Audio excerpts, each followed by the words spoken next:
का बहुत बहुत स्वागत है। लगातार पूरा देश आपके बारे में बात कर रहा है आजकल। सीताराम, बागेश्वर धाम की जय, सनातन धर्म की जय। और I am not baba, I am Dhirendra Krishna Shastri ji. तो मैं आपको धीरेन्द्र जी कह के बुला सकता हूं? बिल्कुल, धीरेन्द्र जी, शास्त्री जी, महाराज जी, इन संबोधन से, क्योंकि ना तो दाढ़ी मूंछ है ना हमने संन्यास लिया है जी। हाँ, नहीं वैसे लोग कहते हैं कि आप बहुत हैंडसम लगते हैं और आपकी उम्र भी सिर्फ 26 साल है। तो मैं शुरुआत यहीं से कर लेता हूं। आप सिर्फ 26 साल के हैं। 26 साल तो एक ऐसी उम्र होती है जिस समय युवा हमारे ये सोच रहे होते हैं कि कौन सा स्मार्टफोन लेना है और कौन सी मोटरसाइकिल खरीदनी है और कहां जाकर नौकरी करनी है। और आप 26 साल की उम्र में ही इतने बड़े स्वामी या बाबा कह लीजिए या गुरुदेव कह लीजिए, आपके बहुत सारे नाम हैं, आप यहां तक पहुंच गए। तो ये सब हुआ कैसे? हमारे बागेश्वर धाम की परंपरा में पीढ़ी दर पीढ़ी दरबार लग रहा। पूज्यपाद दादा गुरु जी भी लगाते थे और दादाजी के पहले भी एक संत थे, वो भी लगाते थे। तीसरी पीढ़ी में हम सेवा कर रहे हैं, तो बचपन से ही सनातन का जुनून है। तो सनातन की बात और सनातन की सेवा कर रहे हैं और अपने इष्ट और सनातन संस्कृति, साधु संतों की तपस्या का प्रचार कर रहे हैं। बस यही हमारी एक छोटी कहानी है। वाइट है, ब्लैक है ही नहीं कुछ। लेकिन लोग अब आपकी कहानी में लगातार ब्लैक ढूंढ रहे हैं। मैंने सुना आपने कहा कि मैं और कोई स्पष्टीकरण अब नहीं देना चाहता इसके बारे में। आपको लगातार जो चुनौतियां मिल रही हैं, लेकिन देश आपसे ये जानना चाहता है कि इसमें कितनी उसका आज हमने नेशनल चैनल के सामने लगभग 20 से 25 चैनलों के कैमरा लगे होंगे। 4 लाख लोग थे। हमने चुनौती दी थी, चुनौती देने वालों को कहा था कि रायपुर हमारी जगह नहीं, छत्तीसगढ़ है, दरबार 20 और 21 को लगना है, किराया हमसे ले लो, जिन जिन को दिक्कत है आकर के देखो। हम कोई दावा नहीं करते, हम कोई ईश्वर नहीं है, अभी हम साधारण इंसान है। गद्दी पर बैठेंगे, जो गुरु प्रेरणा लगेगी हम वो बता देते हैं और बालाजी की कृपा और संतों की तपस्या के प्रभाव से वो बात सत्य निकलती है। और सत्य को कितनी भी कसौटी पर कसा जाए, कितने न्यूज चैनलों ने एक्सपोज नहीं किया, कितने लोगों ने नहीं किया, आज तक बाल टेढ़ा कर पाए, क्योंकि हनुमान जी की कृपा और हनुमान जी के नाम का प्रचार है जी। आप धीरेन्द्र जी, आप खुद को गुरुदेव कहते हैं, स्वामी जी भी कहते हैं, धर्म गुरु, संत। तो आपका परिचय क्या है? आप हैं कौन? ना तो हम कोई संत हैं, ना हम कोई स्वामी हैं, ना कोई हम मठाधीश हैं। बागेश्वर धाम के चरणों के सेवक हैं। और श्रीमान जी, हम आपको बता दें कि हम जिस प्रकार पिता अपने पुत्र के रोग पर भगवान से, ईश्वर से, डॉक्टरों से, लोगों से प्रार्थना करता, दुआ के लिए गुजारिश करता, निवेदन करता, वैसे ही हम गुरु होने के नाते, उस गद्दी की सेवादार होने के नाते, बागेश्वर पीठ के सेवादार होने के नाते और सनातन धर्म के सच्चे साधक होने के नाते और मंत्रों की चिकित्सा को जानने के नाते आने वाले लोगों के लिए उनकी श्रद्धा को देखकर ईश्वर से प्रार्थना करते हैं। हमने आपके वीडियोस लगातार देखे सोशल मीडिया पर, इंस्टाग्राम पर बहुत सारे वीडियोस आपके चलते रहते हैं, जिसमें आप अपने कागज लेकर बैठते हैं और लोगों की मन की बात को आप पढ़ लेते हैं। तो ये जो मन पढ़ने वाली मशीन है, ये कहां आपने लगाकर रखी है और कैसे पढ़ते हैं आप? और लोग इसी को चमत्कार मानते हैं। देखो भाई, ये भारत देश है, इसमें ऋषि मुनियों की परंपराएं विविध रही और भारत इसीलिए तो विश्व गुरु रहा। यहाँ खूब खोज की फाइयान यात्री जैसे विदेशी लोग आए, पर भारत को विश्व गुरु उन्होंने इसीलिए तो माना सबने, क्योंकि भारत में वैदिक परंपरा, अति प्राचीन परंपरा है, ऋषियों की परंपरा है। और हमारे पास कोई मशीन नहीं है, ना हम कोई मन पढ़ने वाले माइंड रीडर हैं। हम तो अपने इष्ट के सेवक हैं और अपने शास्त्रों के सच्चे साधक हैं। उनके आधार पर जो हमें गुरु जी ने प्रेरणा दी, जो हमें इष्ट प्रेरणा देते हैं, हम वो लिख देते हैं। सच निकले या झूठ, वो व्यक्ति की श्रद्धा और बालाजी की कृपा। धीरेन्द्र जी, आप लोगों की आवाज हम तक और हमारी आवाज लोगों तक पहुंचाते हो, वैसे ही हम अपने इष्ट की जो चेतना तरंग है और लोगों की जो अर्जी है, वो अपने इष्ट तक, इष्ट की तरंग को लोगों तक पहुंचाते। न आप कुछ हो न हम कुछ है। देखिए, जो आप बता रहे हैं, ये तो भारत की संस्कृति में जो योगी और मुनि और जो सिद्ध पुरुष हुआ करते थे, उनके पास ये शक्ति होती थी, ये हम भी सुनते आए हैं। लेकिन आपकी उम्र है सिर्फ 26 साल। जितनी आपकी उम्र है उससे दुगना या तिगना तपस्या करने के बाद जो योगी हुआ करते थे, हमारे जो ऋषि मुनि होते थे, तब उनके पास ये शक्ति आती थी कि वो ये सब कर सके। आपकी उम्र ही को टोटल 26 साल है, तो आपके पास ये चमत्कार की जो शक्ति है इतनी जल्दी कैसे आई है? बहुत अच्छा प्रश्न है, बहुत बहुत धन्यवाद, अच्छा प्रश्न। ये आपसे किसी ने पूछा नहीं होगा? तपस्वी तो नहीं है, ये घोषणा तो नहीं करते, लेकिन आज भी दिन ना रात, हाँ बहुत। अरे आपकी योग्यता का क्या कहना, आई प्राउड ऑफ यू। हमको आप पर बहुत गर्व है, आपकी लैंग्वेज से और आपके स्पष्ट प्रश्नों से। तो देखो, बाकी लोग तो वही घिसे पिटे क्वेश्चन करते हैं, आप ये जो बीच की नई चीजें ले आए बहुत गदगद कर गई हमको। तपस्वी हम नहीं हैं, लेकिन दिन ना रात तपस्या में ही गुजर रहा।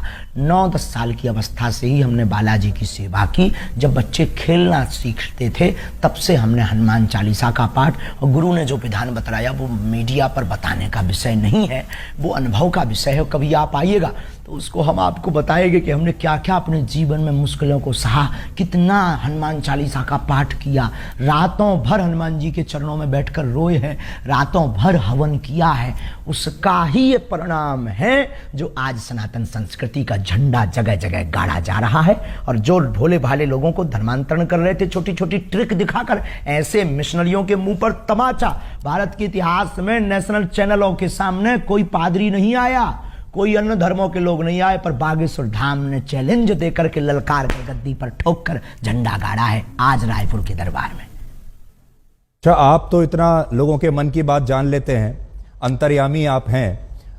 इस समय करोड़ों दर्शक आपको देख रहे होंगे, क्या आप इस समय कोई हमें चमत्कार दिखा सकते हैं? बिल्कुल भी अंतर्यामी नहीं है, और हम कोई भी अंतर्यामी नहीं है। ऐसा कोई जो है अंतर्यामी होने का आज तक हमने दावा नहीं किया। अंतर्यामी सिर्फ परमात्मा है, हम तो उनके सेवक हैं। और हम कोई जादूगर नहीं है कि कोई भी बोले कि आप डमरू बजा दो तो हम चमत्कार दिखा दें। हम अपने इष्ट से प्रार्थना करने वाले एक याचक हैं। तो हमारे सामने तो जब वो आएगा उसकी श्रद्धा दिखेगी, हम प्रार्थना करेंगे, वो सनातनी बनेगा, हम प्रार्थना करेंगे, हमारे बालाजी उस पर कृपा कर देंगे। लॉजिक सीधा सा है, फंडा सीधा सा है। और जादूगर मैजिशियन थोड़ी है कि डमरू बजाए, हाँ भाई आ जाओ खेल देख लो। अब देखो, प्यासा कुआं के पास जाता है, कुआं प्यासे के पास नहीं जाता है।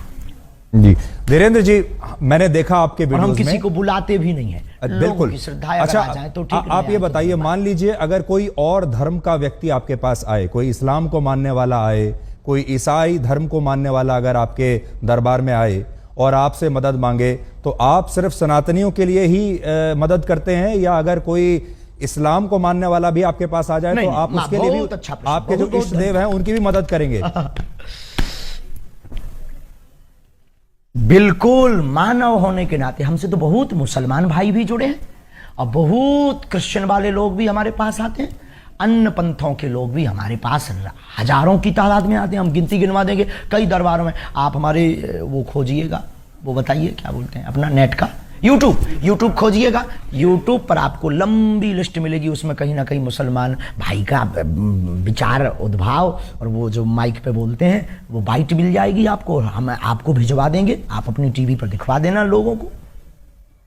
अच्छा, ये बताइए कि जब लोग आपके पास आते हैं, मैंने देखा तो ऐसा लगता है कि आप उनके अंदर बताते हैं कि इनके अंदर कोई प्रेत है, कोई भूत है, फिर वो छटपटाने लगते हैं, अजीब तरीके की आवाजें निकालने लगते हैं, कई बार वो बेहोश हो जाते हैं, एक अजीब सा दृश्य देखने को मिलता है। अभी मैं आपको वो तस्वीर भी अपने दर्शकों को भी मैं दिखा रहा हूं निकालकर, अगर हमारे पास वो तस्वीरें, बहुत देखिए अभी हम तस्वीर दिखा रहे हैं। लोग जो हैं वो देखिए झूम रहे हैं, कई लोग तड़प रहे हैं, अपने ही आपको एक मार रहे हैं, वाइब्रेशन हो रहा है जी। तो ये इस समय लोगों को क्या हो जाता है, ये क्या होता है? मारो इसे, लाल कर दो, मार नकारात्मक और सकारात्मक ऊर्जा की लड़ाई है। हम कुछ नहीं, हम पे तो कोई प्रेत चढ़ा नहीं है। लोगों के ऊपर जो नकारात्मक ऊर्जा आती है वो जैसे ही बागेश्वर बालाजी के सामने पहुंचती है, या हनुमान चालीसा की जो चौपाई है, भूत पिशाच निकट नहीं आवे, महावीर जब नाम सुनावे। तो अगर 500 साल पहले लिखा हुआ हनुमान चालीसा गलत है तो भूत प्रेत नहीं है। और अगर आप हनुमान चालीसा को गलत मानते हो तो फिर हमें आपसे बात करने की कोई ज़रूरत नहीं है। और अगर हनुमान चालीसा को मानते हो तो उसमें ये चौपाई भी है, ये चौपाई भी है तो ये बात सत्य भी है। अब कोई शक्कर को चीनी कहे, कोई शुगर कहे, कोई खाड़ कहे, कोई मिठाई कहे, शक्कर शक्कर है, नाम कुछ भी संबोधित कर दो तो कोई नेगेटिव एनर्जी, कोई पॉजिटिव एनर्जी बोल देता है। नकारात्मक ऊर्जा सकारात्मक ऊर्जा की लड़ाई ही ये हम देहाती लोग हैं तो प्रेत बाधा बोल देते हैं। नहीं, मैं भी हनुमान चालीसा का पाठ कर रहा हूं और वर्षों से कर रहा हूं, मुझे कंठस्थ भी है, पर आपके जैसी शक्ति अभी तक मेरे पास नहीं आई है कि मैं लोगों को कोई उनका निदान कर सकूं। लेकिन आपने एक चीज नोट की, आपको अब आपको भाग्य सुधाम आना चाहिए। मैं जरूर आऊंगा, मैं जरूर आऊंगा। ये मजाक में कह रहे हैं। लेकिन धीरेन्द्र जी, आपने एक चीज नोट की कि जिस तरह से लोग आपके यहां ये व्यवहार करते हैं, बिहेव करते हैं, जब ये जो क्रिश्चियन मिशनरीज हैं, ईसाई लोग जो हैं, जब ये अपने यहां कोई कन्वर्जन कैंप लगाते हैं लोगों के लिए, वहां पर भी हमने इसी तरह का व्यवहार लोगों को देखा है। वो भी ऐसे ही इसी तरीके से झूमने लगते हैं, कुछ उनका देखिए, वो भी मैं तस्वीर दिखा रहा हूं। तो ये बताइए कि ये करना पड़ा, पूरे देश में चर्चा है जी, पूरे देश में इसी बात की तो चर्चा है। ये मिशनरियां क्यों पीछे लग गई? क्योंकि इनकी दुकान बंद हो गई। ये झूठे भोले भाले लोगों को ट्रिक दिखा करके और छोटे मोटे उपाय करके हमारे गरीबों का शोषण करते हैं, उनको धर्म परिवर्तन करवा देते हैं और अपने धर्म को बढ़ाते हैं। हमने जो घर वापसी करवाई, धर्मांतरण रोका, और हमने जब इनको दिखाया कि अपने धर्म में भी ये ताकत है, मंत्रों में, जो तुम धर्म परिवर्तन कर रहे हो नक्कटा हरो, आ जाओ वापिस, तो वो फिर हर्ष आ गए। अब उनको डर है कि ये आदमी हमारा सब मिशन फेल कर देगा, इसीलिए तो ये जो है हमारे खिलाफ षड्यंत्र स्वांग दुनियादारी। तब तो आपको ब्लैक एंड व्हाइट करना पड़ा है, उन्हीं लोगों के उपद्रव करने से पूरे देश में वो हो गया है जी। तो लेकिन ये भी ऐसे ही दिखाते हैं जैसे इंसान के अंदर कोई प्रेत, जैसे कोई इंसान के अंदर प्रेत आत्मा आ गई है, वहां पर भी हमें ऐसे ही देखने को मिल रहा है। तो क्या आपको ऐसा लगता है कि ये दोनों जगह कॉमन है, या प्रेत आत्मा जो आप निकालते हैं, भूत प्रेत, अंतर है? ये सिर्फ भी पादरी बागेश्वर धाम का सामना नहीं कर पाएगा जी। कल से आप लगातार टीवी चैनल्स पर इंटरव्यू दे रहे हैं, मैंने आपके बड़े इंटरव्यूज देखे। आपने सोचा था कि इतनी जल्दी आपके जो भक्त हैं वो तो हैं ही, लेकिन अब देश में जो लोग आपको नहीं जानते वो भी अब आपको जान गए हैं। अचानक से आप पिछले 48-50 घंटे में बड़े मशहूर हो गए हैं। तो वो जो समिति है जो आपके पीछे पड़ी, उसका तो धन्यवाद देना चाहिए आपको। आंधी की भैया, उनको बहुत बहुत धन्यवाद है, क्योंकि हम भी अंधविश्वास के खिलाफ हैं। और देखो, ये आंधी के नाम है, बात में दम और शक्ति होनी चाहिए। अपने मीडिया को मैनेज करके कोई भी नाम फेमस करा सकता है, कर सकता है, पर अगर दम नहीं होगी, ताकत नहीं होगी, सच्चाई नहीं होगी, बोल्ड आउट हो जाएंगे। आज पूरे नेशनल मीडिया एक्सपोज करने आई थी, आपका चैनल भी तो आया था। आपका चैनल ने चूंकि उल्टा दिखाया है, क्योंकि पता नहीं आपके चैनल को क्या हुआ है। जो हमने ललकार कर चुनौती दी थी उसको पता ही नहीं, उसके पास भी नहीं भेजा और आप लोग भी नहीं आए। तो आप लोगों ने तो ये दिखाया कि सफाई देते देते आंखें भरी हैं। अरे सफाई देते हमारी आंखें भरेंगी, हम बब्बर शेर हैं, उनको हमने रुला दिया है झंडा गाड़ करके। तो कल हम फिर कहेंगे कि कल आकर के खुली आंखों से लोगों को देखना चाहिए। आप बिजी रहते हैं तो आपको नहीं बुलाएंगे। पर मैं देख रहा था आप बड़े क्रोधित थे, मैंने आपके जो वीडियो देखे कल के और आज के, बड़े क्रोधित थे आप, और बड़ा गुस्सा आपको आ रहा था, और आप कह रहे थे कि मैं अपने आपे में नहीं हूं। एक्सपोज जब नेशनल चैनल ने किया, क्या हमने झंडा नहीं गाड़ा? हाँ, हम अपनी शक्तियों के उसमें थे, लेकिन आज हमने झंडा गाड़ दिया सनातन का। जो कहते थे चमत्कार नहीं होते, भारत के इतिहास में क्या किसी पादरी के खिलाफ इतने न्यूज चैनल लग करके उन्होंने कभी हुआ एक्सपोज? आप हाँ या ना भर बोल दीजिए बस। तो अच्छा, उसी से संबंधित आपसे सवाल पूछता हूं। आप में और एक पादरी में और एक मौलाना में, जो मौलाना झाड़ फूंक कर रहा है, जो पादरी जो अभी हमने आपको दिखाया वो कर रहा है, और आप जो कर रहे हैं, तीनों में फर्क क्या है? बहुत सुंदर प्रश्न, very good, thank you very much my dear, I proud of you. उसमें और हम में बागेश्वर धाम में यही अंतर है कि देखो, हम किसी भी प्रकार का शोषण नहीं करते, हम दक्षिणा नहीं लेते, हम अपने से नहीं जोड़ते, आने वाली चढ़ोतरी को हम गरीब बेटियों के विवाह में लगाते, 3 साल से निःशुल्क भंडारा करवाते और 2029 तक भक्तों के सहयोग से 400 बेड का विशाल cancer hospital and research institute centre बनवाने जा रहे हैं। हम दंगा नहीं फैलाते, हम शोषण नहीं करते, हम हलाला नहीं करते, हम डुबकी के नाम पर भगवान को लिए डराते भी नहीं है, हम सिर्फ श्रद्धा के नाम पर बालाजी की महिमा गाते हैं। इतने अंतर हैं, इसकी एक बहुत बड़ी किताब बनेगी। जी, लेकिन वो भी प्रेत ही निकाल रहे हैं लोगों के अंदर से, आप भी प्रेत निकाल रहे हैं लोगों के अंदर से, और लोग जिस तरीके से बिहेव करते हैं प्रेत नहीं वो भी सेम लगता है। हम तो ईश्वर से जोड़ते हैं, हम कोई दावा नहीं करते, हम कैंसर नहीं मिटाते हैं, हम प्रेत नहीं हटाते हैं, हम भूत नहीं हटाते, इष्ट हटा देते हैं, बालाजी हटा देते हैं। आई एम नॉट मिरेकल मैन, हम बहुत साधारण और सरल आदमी। अच्छा, आपसे यह जानना चाहते हैं, जब आप अपने दिन की शुरुआत करते हैं, जब आप दरबार लगाते होंगे, हजारों लोग आते हैं, उनमें से आप कुछ लोगों को चुनते हैं, वो लोग आपके पास आते हैं, अपनी समस्या बताते हैं, उन लोगों को आप कैसे चुनते हैं, पहली बात। फिर जब वो लोग आते हैं तो आप उनको कहते हो मुझे पहले से ही पता है कि आपकी समस्या क्या है, कागज पर आपने लिखी होती है।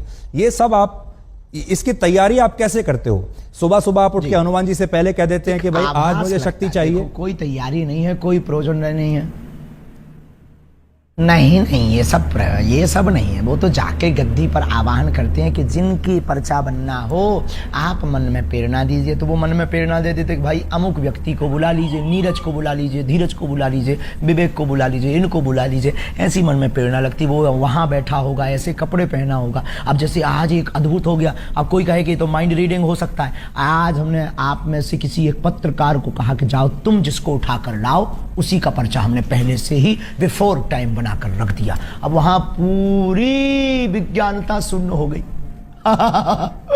वहां दिमाग खराब हो गया सबका जी। और हमने कह दिया कि आप सब पत्रकारों में से 2 पत्रकार, नेशनल चैनल लगे थे, हमने कहा था 2 पत्रकार हमारे सामने भेज दीजिएगा, 2 पत्रकारों की हम अर्जी लगा देंगे। 2 की हमने लगा भी दी, ऐसी लगाई, अरे झंडा गड़ गया सनातन का। आज की लिंक जरूर सबको भेज दीजिए, दिखाइएगा आज का दरबार। हाँ, आप मुझे भेज दीजिएगा। अब मान लीजिए इतिहास में हुआ है। यही प्रश्न दूसरे तरीके से पूछता हूं। मान लीजिए मैं आपके दरबार में आऊं, मैं आपके सामने बैठा हूं, आपने मुझे बुलाया और मैं आपके सामने आ गया। अब आप मेरे जीवन में क्या चल रहा है और क्या होगा आगे, ये कैसे पता लगाते हैं? आभास होता है। देखो, हम कोई अंदाजा तो लगाते नहीं, आभास होता है। हम प्रार्थना करते हैं, पेन कागज कलम लेते हैं, ध्यान में अंदर ही अंदर जाते हैं कि हाँ प्रभु कृपा करो। तो सनातन धर्म के उत्थान के लिए जो उन्होंने हमें चेतना तरंग दे रखी है, वो तरंग हमें प्रेरणा देती थी। हम कलमबद्ध कर देते और कह देते अच्छा प्रभु लाज रखना अपनी भी और हमारी भी, और वो सत्य निकलता है। बस इतना लॉजिक है, ये लॉजिक परे है, इसी का नाम तो सिद्धि है। जो समझ में न आए वही तो चमत्कार। अभी आप लगा सकते हैं ध्यान मेरे बारे में? आज से 30 साल पहले कोई कहे कि आप देश विदेश में बैठे सकते, देश विदेश में बैठे लोगों को वीडियो कॉल पर आप तुरंत बात कर पाएंगे। 30 साल पहले ये कोई कहता था तो कहते कितना झूठबाज आदमी है, मूर्ख आदमी है, ऐसा हो ही नहीं सकता, ये तो चमत्कार होगा। लेकिन आज सहज है। पर देखिए धीरेन्द्र जी, एक जमाने में जब बारिश होती थी, लोग क्या कहा? देखिए, जब एक आज से सैकड़ों वर्ष पहले, हजारों वर्ष पहले जब बारिश होती थी तो उसे भी लोग चमत्कार समझते थे। सूर्य ग्रहण होता था, उसे भी चमत्कार समझते थे। दिन और रात, सुबह और शाम जब रात होती है, उसे भी चमत्कार समझते थे। बाद में यह पता चला धीरे धीरे धीरे कि यह चमत्कार नहीं, यह विज्ञान है, इसके पीछे विज्ञान है। तो आपकी जो कला है, आपकी जो शक्तियां हैं, इसके पीछे क्या विज्ञान है, मनोविज्ञान है, धर्म है, आस्था है, पराविज्ञान, अंधविश्वास है, क्या नहीं, है? नहीं, उसके पीछे पराविज्ञान है। पराविज्ञान है। बहुत अच्छा प्रश्न आपने किया। इसके पीछे पराविज्ञान, सूक्ष्म जगत विज्ञान, जिसे आज तक विज्ञान बहुत सालों से खोज रहा, समझ नहीं पा रहा। और ये देखो, ऐसी बात है, इसको प्रत्यक्ष नहीं कर सकते क्योंकि अंधे को सूर नहीं दिखा सकते हैं, गूंगे के द्वारा जो है गुड़ का खट्टा मीठा का स्वाद नहीं पता लगा सकते हैं। उसी प्रकार ये पराविज्ञान है हमारे प्यारे माय डियर जी। मैं जब आपको देखता हूं, आपका जो, देखिए किसी भी गुरु के लिए उसका जो एक अपीयरेंस होता है, वो उसके जो शिष्य हैं उससे बड़े प्रभावित होते हैं। आपका जो एक अपीयरेंस है, यानी आपकी जो वेशभूषा है, जिस तरीके से आप अपने भक्तों के सामने अपने आप को प्रस्तुत करते हैं। इस समय भी जो आपकी वेशभूषा है, देखिए बड़ी रंग बिरंगी वेशभूषा है। आपने एक मुकुट ऐसा लगाया हुआ है जैसे एक जमाने में मराठी जो मराठा राजा लगाया करते थे, है। तो इसके पीछे आपका क्या मनोविज्ञान है कि आप जो इस तरीके से अपने आप को प्रस्तुत करते हैं, जबकि जो साधु संत होते हैं वो तो बहुत सिंपल रहते हैं, सरल भाव से रहते हैं। मनोविज्ञान, एक महात्मा आए हमको कंबल दे गए, एक महात्मा आए कंबल दे गए, एक व्यक्ति आया टोपी दे गया, हमने टोपी लगा ली, एक व्यक्ति आया कंबल दे गया। अब कंबल पहनना कौन सा भैया वो है, अब कंबल पहन लिया, अब क्या गलती कर दी यार भाई, अब ठंड लगती है तो कंबल ना पहने, क्या करें, मर जाए क्या। नहीं हमें देखिए राहुल गांधी पूरी सर्दियों में बिना राहुल गांधी टी शर्ट पहन के घूम रहे हैं और वो कह रहे हैं मैं तपस्वी हूं, तपस्वी को कभी सर्दी नहीं लगती। बात कीजिए, अध्यात्म की बात कीजिएगा, अध्यात्म की बात कीजिएगा। सॉरी, कोई राजनीतिक मुद्दा पर बात नहीं। मैं तो राजनीति कह ही नहीं रहा, मैं तो ये बता रहा हूं कि राहुल गांधी भी तो एक तपस्वी है, उनको सर्दी नहीं लग रही, आपको लग रही है। आप हाँ, हम कमजोर आदमी हैं भैया, उनसे जाके पूछो, हम किसी के बारे में क्या कह दें। आई am not politician, I am only spiritual गुरु। आप पॉलिटिशियन तो नहीं है, लेकिन पॉलिटिशियन आपके बहुत सारे पॉलिटिशियन आपके शिष्य हैं। देखिए आपके जो विरोधी हैं उन्हें यह बात भी बुरी लगती है कि बहुत सारे नेता आते हैं बागेश्वर धाम पर आते हैं, बहुत सारे नेता आपके शिष्य हैं, बहुत सारे जो सरकार में बैठे बैठे बड़े जो लोग हैं वो आपके शिष्य हैं। आपको पुलिस की प्रोटेक्शन मिलती है, आपको जो है एक अलग तरह का सम्मान इस समय सरकार की तरफ से मिल रहा है, और वो तब मिलता है जब कोई धर्म गुरु नेताओं के साथ बहुत सरकार करीब आ जाता है। व्यक्ति की समानता के लिए नहीं, सब व्यक्ति की जान माल की सुरक्षा करना सरकार का काम है। हम किसी भी पार्टी के आदमी नहीं हैं, हमारे हर पार्टी के डिवोटी है, हर पार्टी के हमारे शिष्य हैं और स्नेही हैं और आत्मा है। अब रही बात इसकी पुलिस की आदि की, तो ये जो मिशनरियों ने और आपके पास जो न्यूज़ें आई हैं, जो ये भ्रम फैलाया, ये जो षड्यंत्र स्वांग किए, उसके डर के कारण कहीं माहौल खराब ना हो जाए, कुछ भी हो जाएगा तो माहौल डिस्टर्ब होगा। तो एक धर्म गुरु के प्रति अपनी उन्होंने निष्ठा दिखाई है। और रही बात नेताओं का चेला बनने की, धर्म से राजनीति चलती है, राजनीति से धर्म नहीं। वो बहुत सकारात्मक विचार पाते हैं, बागेश्वर धाम से आशीर्वाद पाते हैं, सन्यासी बाबा की कृपा पाते हैं।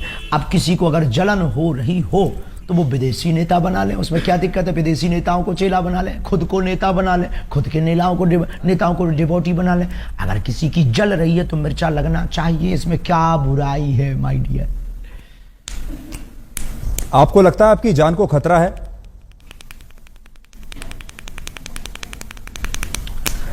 ये जो प्रपंच हो रहे हैं हमें, देखो मरना बार बार है नहीं है, एक बार बचना नहीं है, इसलिए हम बहुत स्वच्छंद आदमी और बहुत दिल खोल कर बोलते हैं। बाकी जो होना है वो तो होना ही है, लेकिन पीछे तो लगे ही है, ये भी नहीं कह सकते कि नहीं लगे। छतारी में हमने घोषणा कर दी थी, इस षड्यंत्र जो अभी आप लोग लेके बैठे हैं, ये हमने आज से 1.5 महीना पहले, लोग हमसे कह रहे हैं आपकी ब्लैक एंड व्हाइट पे ये दिखा देना। छतारी में हमने कह दिया था कि अब हमारे खिलाफ षड्यंत्र होगा, अब वो हो गया।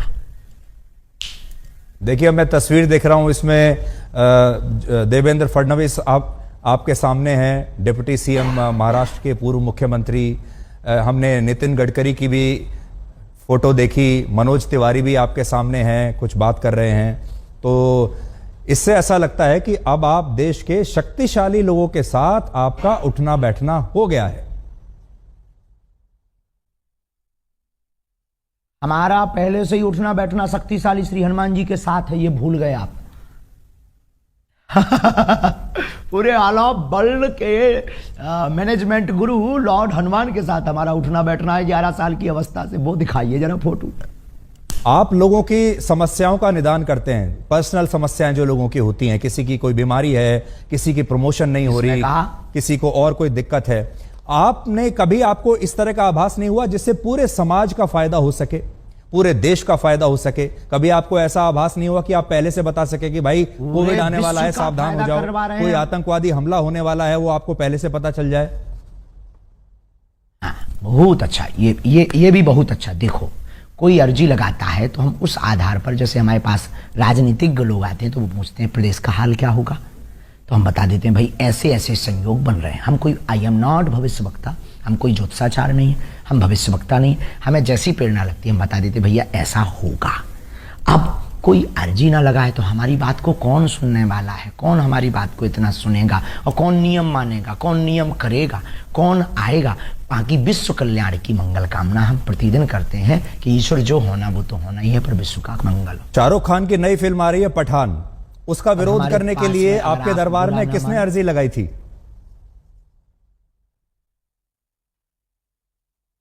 अरे वो किसी ने नहीं, वो तो उसने वो गा दिया था, हमें बच्चों ने बताया ये भगवा रंग गा दिया, तो उनका भगवा रंग ही क्यों बेशरम है भाई, ब्लैक रंग, हरा रंग, ऑरेंज रंग और भी रंग भी है, उनको भी बेशरम बनाओ जी। तो क्या गलत कर दिया भाई, ये गलत थोड़ी है। हर बार भगवा रंग ही क्यों बेशरम, हर बार हम सनातनी हिंदू ही क्यों टारगेट, हर बार हम संत ही क्यों। और आपके ब्लैक एंड व्हाइट से कहेंगे कि जो हमारा आपने ब्लैक एंड व्हाइट लिया है पादरी का क्यों नहीं लेते हो उसके चर्च में जाकर।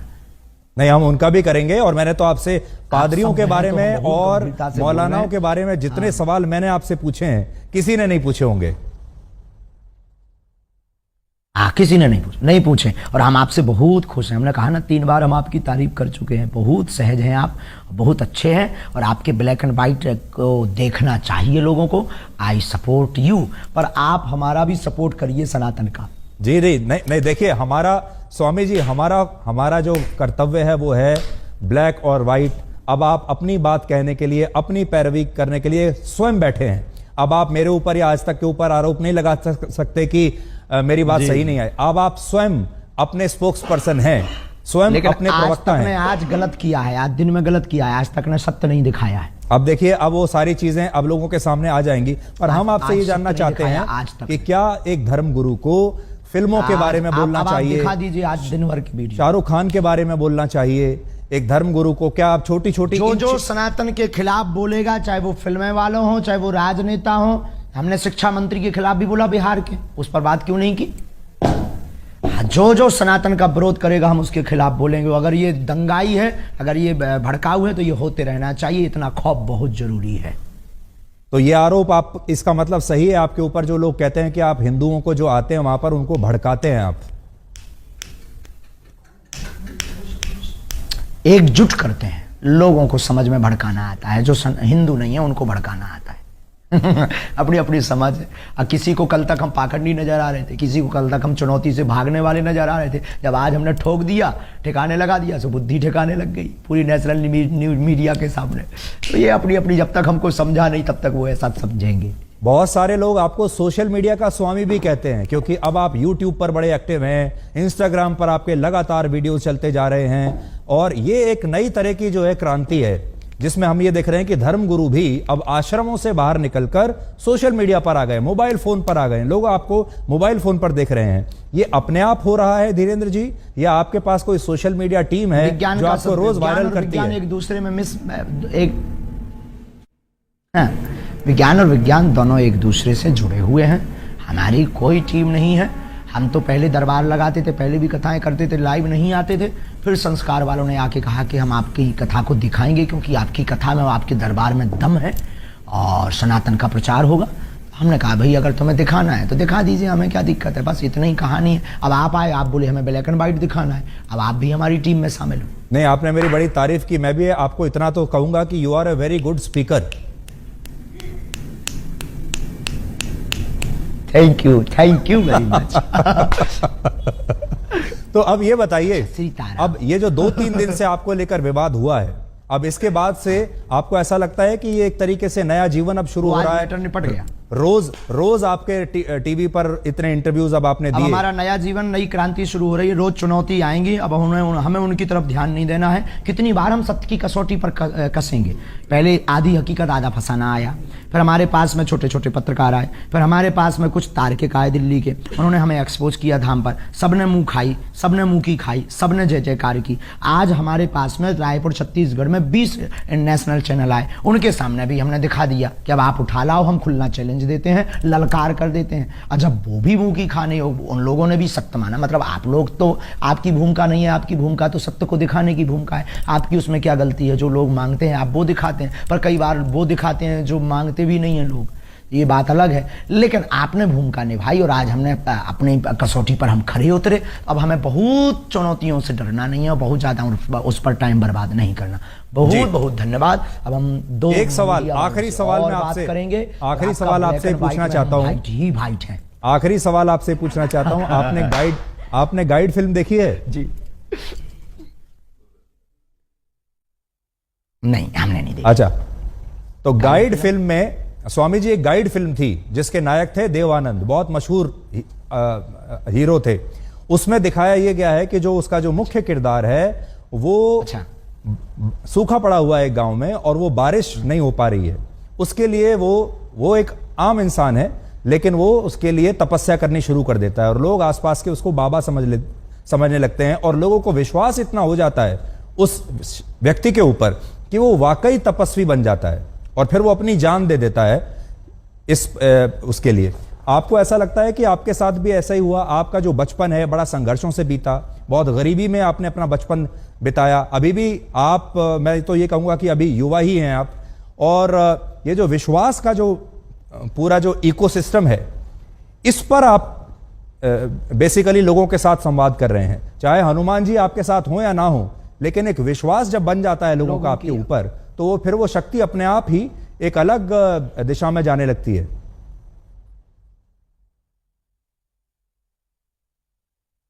बहुत अच्छी बात बोली, ये लॉजिक वाली बात बोली है और इस बात में बहुत ताकत और दम है। देखो, हमें हनुमान जी ने चुना है और रही बात लोगों की श्रद्धा की, श्रद्धा टूटती और बनती रहती है, लोग स्थिर नहीं रहे, किसी के नहीं। दूसरी बात, इस विषय पर हमारा सिर्फ यही कहना है कि हमने कभी अपने से लोगों को नहीं जोड़ा, लोगों की बाहें पकड़कर हनुमान जी से जोड़ा।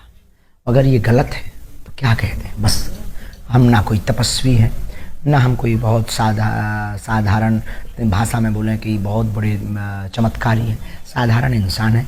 लोगों की निष्ठा ही चमत्कार है। अब आपकी बात का यही जवाब आप चाहते हैं तो बस वही जवाब हम दे देते हैं कि लोगों की श्रद्धा ही उनका चमत्कार है। बहुत बहुत धन्यवाद धीरेन्द्र जी, आपका बहुत बहुत धन्यवाद हमसे बात करने के लिए, और उम्मीद करते हैं कि आपके आलोचक जो हैं उन्हें आपके जवाब मिल गए होंगे, और बाकी देश की जनता के ऊपर छोड़ते हैं, क्योंकि जैसा मैंने आपको कहा, आप सबसे बड़े अपने प्रवक्ता तो आप स्वयं हैं। हाँ, कल फिर दरबार लगना है, आलोचकों से कह दीजिए कल और आ जाए तो ठीक है। और कल थोड़ा सा मेरे बारे में भी आप सोच के बताइएगा, अगर आप सोच सकें। मैं तो यहाँ दिल्ली में हूं, कल दरबार में थोड़ा सोचिएगा मेरे बारे में, और मेरे बारे में कोई भविष्यवाणी हो तो बताइएगा।